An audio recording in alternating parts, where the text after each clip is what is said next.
I do solemnly swear that I will bear the faith and allegiance to Pakistan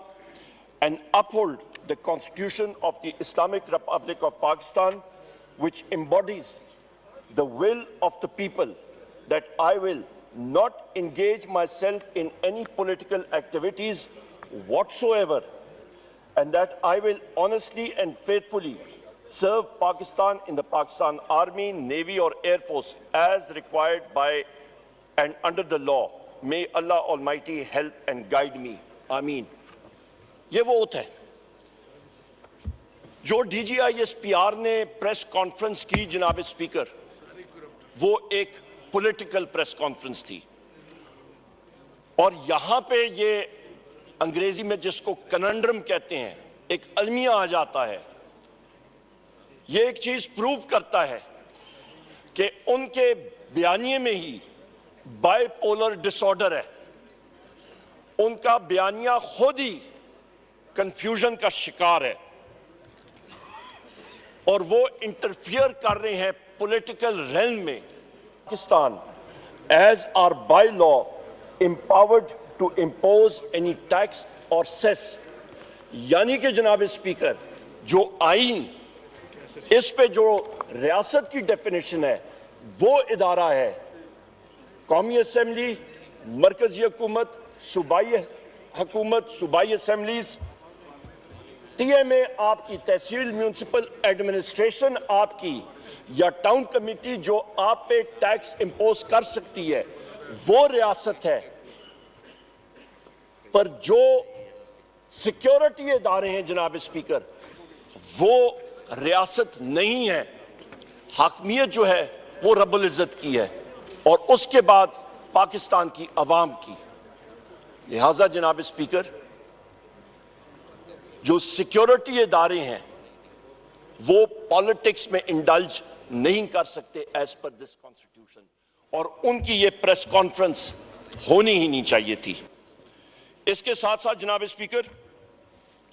آپ کی attention میں page 7 پہ پھر مبذول کرانا چاہتا ہوں کہ وہیں پہ آ جائیں کہ آپ پڑھ لیں کہ آرٹیکل 5 کیا کہتا ہے۔ آرٹیکل 5 اسی آئین کا کہتا ہے، loyalty to the state is the basic duty of every citizen. لہٰذا اسٹیٹ جس کی ڈیفینیشن میں نے آپ کے سامنے رکھ دی، جس پہ سیکیورٹی کے ادارے نہیں ہیں، وہ پارلیمنٹ ہے، وہ الیکٹڈ گورنمنٹس ہیں، وہ تحصیل میونسپل ایڈمنسٹریشن ہو سکتی ہے، ان کی طرف لائلٹی جو ہے وہ ہر ایک شخص، چاہے وہ مسلح افواج کا ممبر ہو یا وہ سیویلین ہو، وہ لازم ہے۔ اور مسلح افواج میں تو یہ باقاعدہ اوتھ لی جاتی ہے۔ سو لہٰذا جناب اسپیکر، اس پہ کوئی اس چیز کو،